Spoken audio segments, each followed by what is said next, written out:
March 1976. The Civic Center in Omaha was roaring, but outside, a late winter blizzard was building.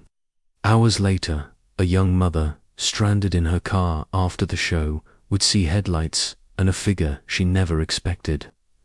If you believe, kindness can turn an ordinary night into a story worth telling forever, stay with me. This is one of those moments fans still whisper about. Snow was already falling sideways by the time the first ticket was scanned. March 1976. Omaha's Civic Center was lit up against the black sky, a warm square of gold in the middle of a brewing blizzard. Outside, gusts shoved at bundled-up fans as they hurried across the icy lot, boots crunching, scarves snapping in the wind. Inside was another world entirely heat from the crowd, the sweet salty scent of popcorn from the concession stand, the papery rustle of programs. You could hear the soft hiss of the PA system under the murmur of thousands of voices.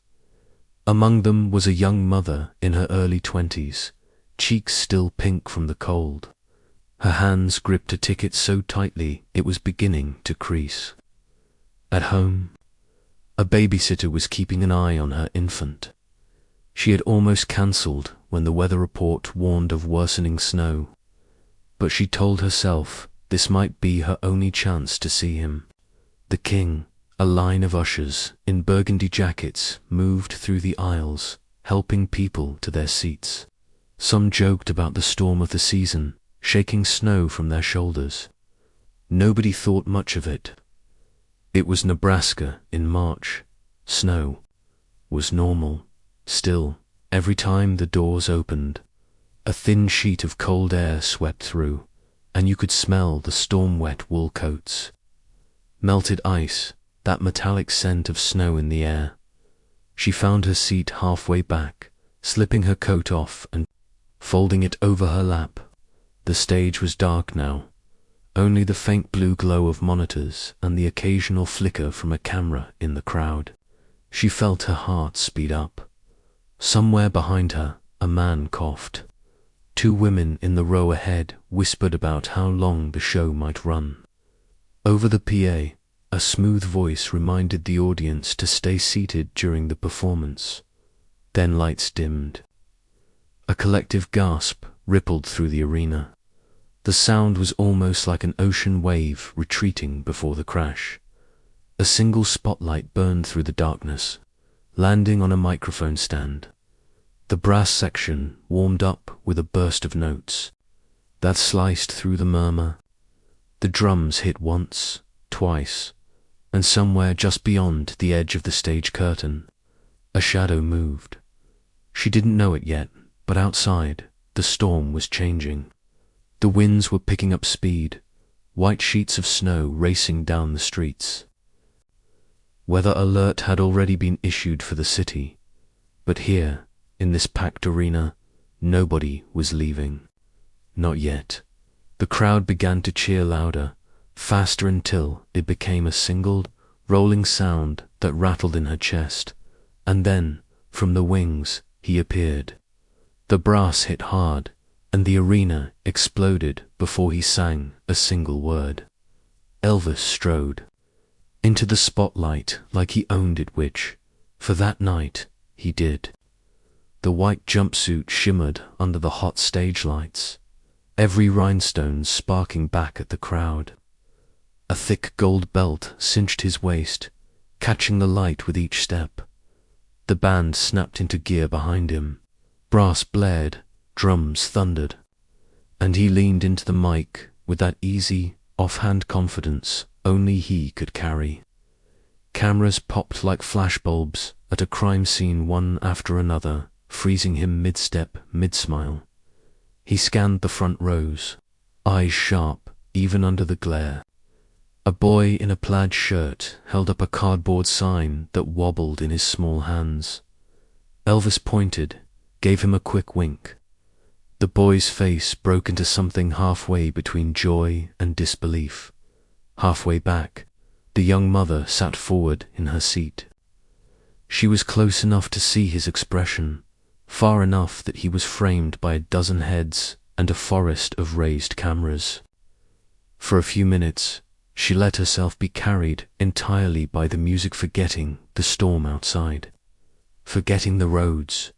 The voice was the same as on the records, but alive now, rich and immediate, smooth where it needed to be, gritty in the edges when the lyric called for it.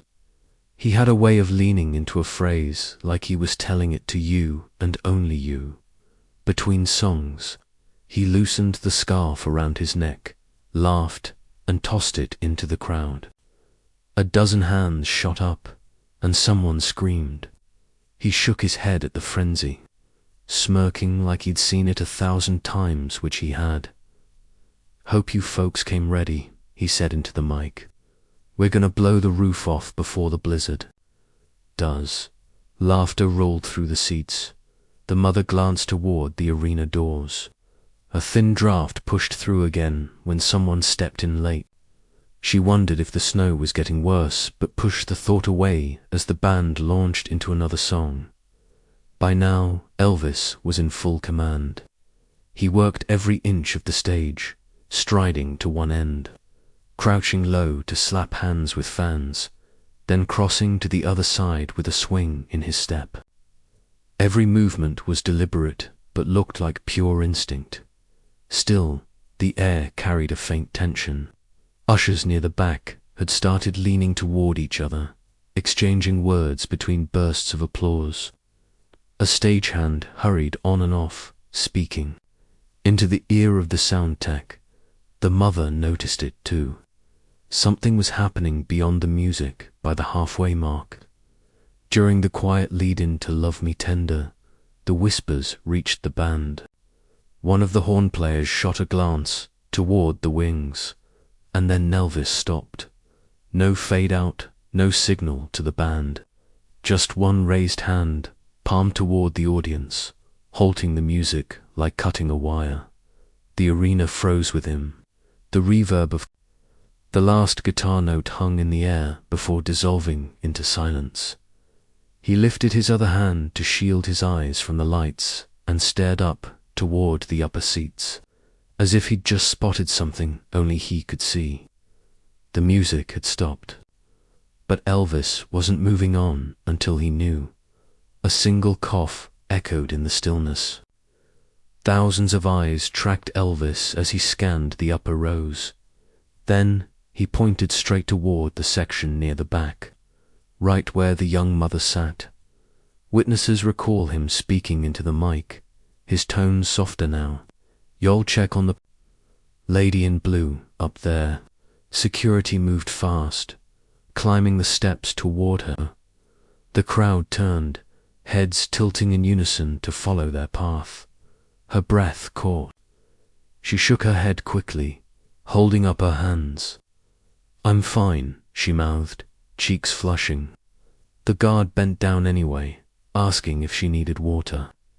She laughed it off, embarrassed by the attention, but the moment left a ripple in the room. It was no longer just a concert. Everyone had seen him stop for one person. The band waited.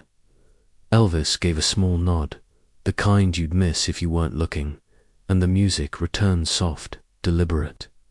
He finished Love Me Tender with that slow, heartfelt delivery, but something about the room felt different now.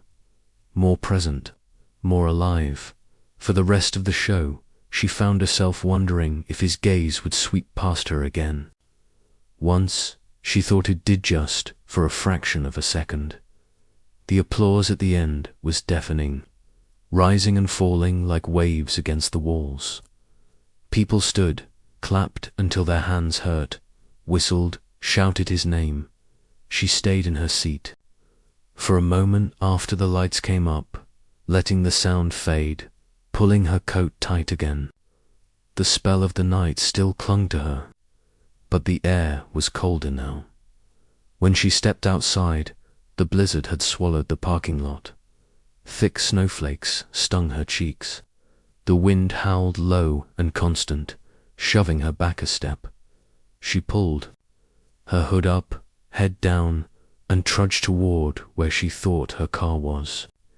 It took minutes to find it, a white mound in a row of other white mounds. Her fingers burned as she brushed snow from the door handle.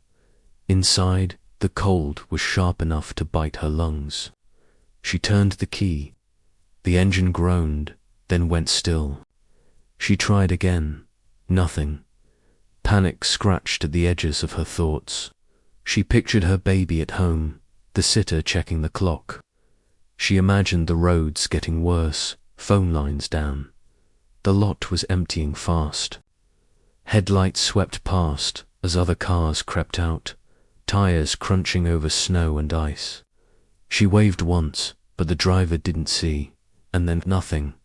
Just the wind, the ticking of her cooling engine, and the blinding, swirling snow outside her windows. 10 minutes later, she was trapped, her car buried by drifts, the wind screaming against the glass.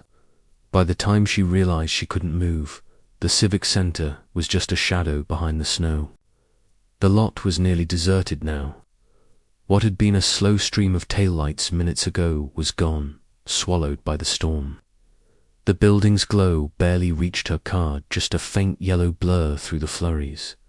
Snow whipped across the windshield, in horizontal sheets, racing like ghosts from left to right. Every gust rocked the car. The wipers squealed once when she tried them, then froze halfway up the glass. She turned the key again, a sick, heavy click. Then silence. The steering wheel was cold under her hands, her breath forming clouds in the air. She pulled her coat tighter, but the cold still found its way in, crawling under her sleeves. Her ears ached. The seat beneath her felt like ice. She thought about getting out, about walking back toward the building.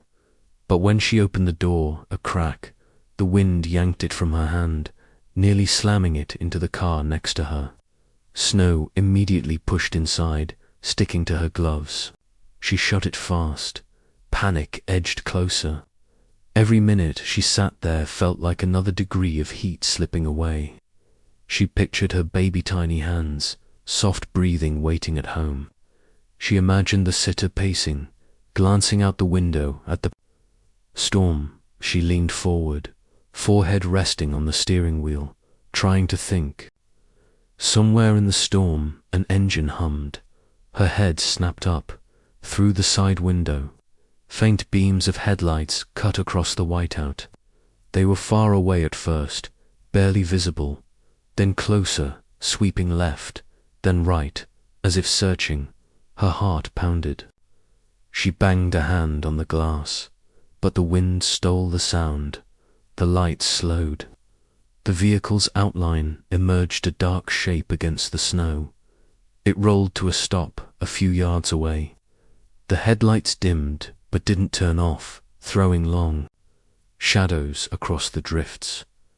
A door opened. A tall figure stepped into the swirling snow, shoulders hunched against the wind, head down. Boots crunched. Each step sank deep into the powder. She squinted, trying to make out the face. For a moment, she thought it was just another fan who'd lingered too long. Then the figure lifted. Its head, even in the orange glow of the parking. Light above, she saw its dark hair slicked back from the wind, the sharp collar of a coat standing high, and a presence that made the storm itself seem to pause. Her mouth went dry. It was Elvis. Most stars would have been long gone. Elvis wasn't most stars. According to witnesses, Elvis had been on his way out a side entrance when he spotted a few stranded cars through the blur of snow. His team urged him to get into the waiting Cadillac, but he waved them off. "Hold on," they recall him saying. "Let's check on M now." Here he was, boots sinking into the drift, crossing the lot toward her. The wind pushed at his back, whipping his coat. But he didn't slow. She fumbled with the door handle, pushing it open against the weight of the snow. Cold air slammed inside. "You all right, honey?" His voice was warm, low, cutting through. The howl of the wind. She nodded automatically, but her lips felt stiff from the cold. Car won't start. He leaned in, looking past her at the dead dashboard lights, then back at her. His brow furrowed. He turned and motioned toward the Cadillac idling a few spots away, its headlights cutting through the whiteout. Let's get you warm. She hesitated. This was Elvis Presley, standing in the snow, asking her to step into his car. Then another gust hit, and she realized she couldn't feel her toes. She climbed out. The snow crunched under her boots as he took her elbow gently, guiding her through the drifts. His grip was firm but careful. The Cadillac's door opened, and a rush of heat met her face. She slid into the plush seat, the smell of leather and faint cologne wrapping around her. The heater roared. He got in beside her, brushing snow from his shoulders. "Where's home?" she told him, and he nodded, listening. "Baby at home? Yes. My sitter's with him." "Then we'll make sure you get there," he said without hesitation. For a moment, they just sat in the warmth. She looked at him, really looked. The stage lights had been replaced by the dim amber glow of the dashboard. His hair was damp from the snow. His hands, still gloved, rested easy on his knees. She half laughed, shaking her head. "I can't believe this." He smiled, that same slow grin the world knew, but softer now. "You've got yourself a story." Through the windshield, the snow kept coming, faster now, the flakes swirling in the beams of the headlights. Outside, his driver and a security guard were already talking, planning the safest route once the plows made a pass. She realized he hadn't had to do any of this. He could have been halfway to the hotel by now, surrounded by warmth and quiet. But instead, he was here, making sure she was okay. But the night wasn't over.